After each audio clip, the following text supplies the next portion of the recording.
Après avoir posé l'indication d'un éclaircissement dentaire, le patient est mis en place sur le fauteuil et le champ opératoire va être placé. Outre l'instrumentation habituelle, on disposera sur le plateau les éléments nécessaires à la séance au fauteuil. Le teintier Vita va nous donner la teinte initiale du patient et la teinte finale que l'on déterminera à la fin de la séance. Un hydratant pour les lèvres pour le confort du patient, une pâte à polir qui nettoiera la surface des dents, le gel de peroxyde d'hydrogène à 35% contenu dans la seringue à double corps, la digue photopolymérisable contenue dans la seringue noire avec embout d'application, et l'écarteur spécifique avec écarte-langue et barre postérieure sur laquelle le patient va se poser et se reposer pendant toute la séance. La protection labiale est mise en place par l'intermédiaire d'un coton salivaire qui dépose donc une pellicule d'hydratant à la surface des lèvres et l'écarteur qui présente un écarte-langue spécifique, évitant ainsi que le patient aille chercher le produit au contact des dents. Cet écarteur a une souplesse particulière qui permet sa mise en place dans toutes les bouches, que l'ouverture buccale soit grande ou petite. Les tissus mous sont maintenus à distance, mais il est parfois indispensable de mettre en place un coton salivaire pour écarter certaines lèvres qui sont très volumineuses et qui ont tendance à revenir sur les collets. Un polissage des dents est réalisé avant la mise en place donc, de cette protection gingivale. Ce polissage se fait à l'aide d'une polishing paste qui polit la surface de l'émail et qui élimine donc tous les dépôts de plaques dentaires qui peuvent être présents et empêcher l'activité du produit. Ensuite, après un rinçage abondant, la gencive et les dents sont séchées d'une façon sérieuse et continue parce que la protection gingivale doit adhérer parfaitement au tissu mou et aux dents. Une teinte est tout de suite prise pour fixer la teinte initiale de début de traitement. Et ensuite, la protection gingivale est immédiatement mise en place.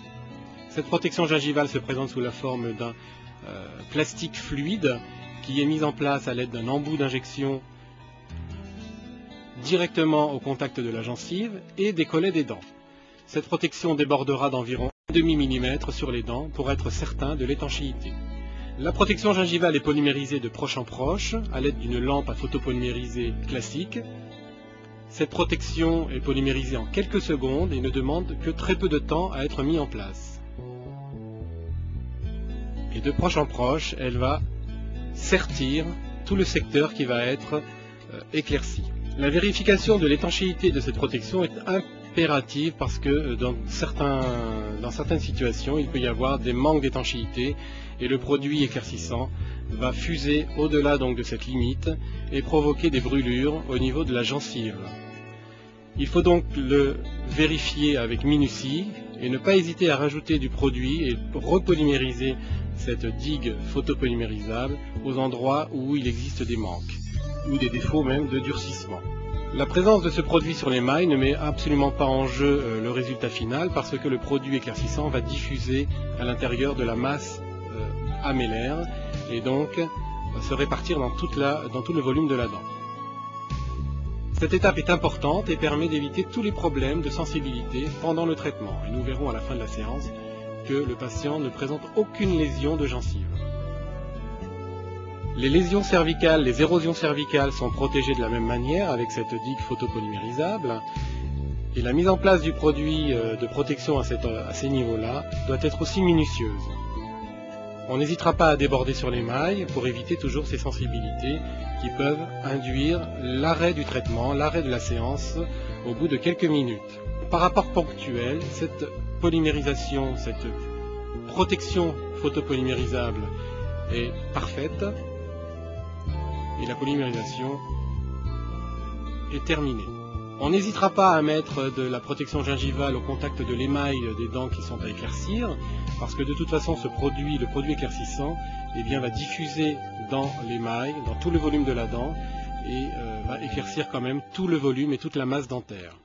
Les dents sont réhydratées d'une façon systématique afin de leur donner un potentiel d'hydratation important, parce que l'activité du produit lui-même provoque une déshydratation par sa dégradation au contact de la surface de l'émail. De plus, les dents mises digue et mises à l'air libre du cabinet par l'écarteur, eh bien, ont tendance à se déshydrater et donc à être beaucoup plus sensibilisées. Pendant que les dents se réhydratent, le cristal et la pièce à main sont mis en place afin de pouvoir la positionner d'une façon aisée. La compresse de réhydratation est soulevée de proche en proche et le produit est mis au contact de l'émail vestibulaire de chaque dent en quantité importante sur environ 1 mm, 2 mm d'épaisseur. La teinte du produit est jaune, signant son activité. Le cristal est mis au contact de l'écarteur et le programme est lancé pour 60 minutes. L'illumination est importante, le patient portera donc des lunettes de protection.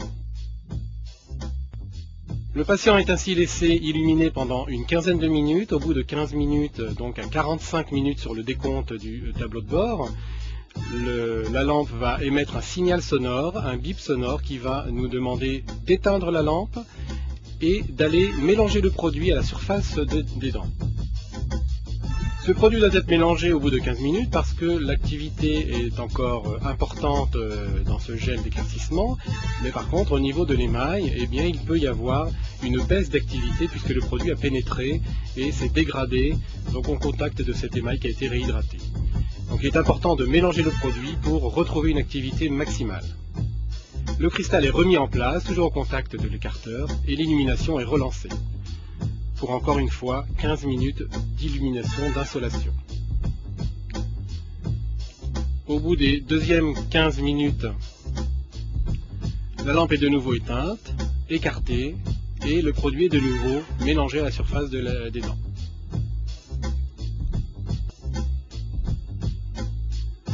On remarquera que le patient est en position semi-allongée, qu'il n'y a pas de pompe à salive, qu'il n'y a pas de système d'aspiration quelconque, et que le patient peut déglutir sans aucune difficulté la salive sans intervention de l'assistante ou du praticien. Lorsque la séance est terminée, l'insolation est arrêtée, la lampe est écartée, le patient ne doit surtout pas bouger, bien entendu, de sa position sur le fauteuil, et immédiatement, le système de protection étant toujours en place, le praticien va aspirer le gel résiduel, le gel qui est encore sur les dents et qui est encore actif et qui peut causer des brûlures au niveau donc des tissus mous. Une fois ce gel aspiré, rincé, eh bien la protection gingivale peut seulement alors être éliminée et déposée à l'aide d'une sonde droite. Cette protection s'élimine d'un seul bloc et d'une façon très simple, en passant la sonde sous cette protection plastique et en la tirant vers l'extérieur. Le patient est encore une fois rincé, la bouche du patient est nettoyée, on élimine tous les produits résiduels restants en bouche et on enlève l'écarteur pour libérer le patient du système mis en place pour la séance. Immédiatement on contrôle l'état gingival, on remarque que si la protection a bien été posée, cette gencive est en parfait état. Les dents présentent un aspect brillant, nacré, l'état de surface de l'émail est parfait, il n'y a pas de lésion due à l'activité du produit, la gencive est encore une fois, on le notera, en parfait état. La teinte initiale est approchée de la teinte finale de ces dents, et on remarquera qu'il y a une différence notoire qui va de une teinte à deux teintes en fonction du patient. Dans ce cas précis, on a gagné une teinte et demie en partant de la teinte A3, on est arrivé à la teinte A1,5 entre A1 et A2, et cette teinte finale ne sera jugée qu'au bout de 48 heures, car le produit est encore actif dans les dents et a une activité qui se prolonge pendant environ 36 à 48 heures. Donc même si on a un éclaircissement très visible à la fin de la séance, eh bien il faut noter quand même que l'éclaircissement sera supérieur au bout de 2 jours.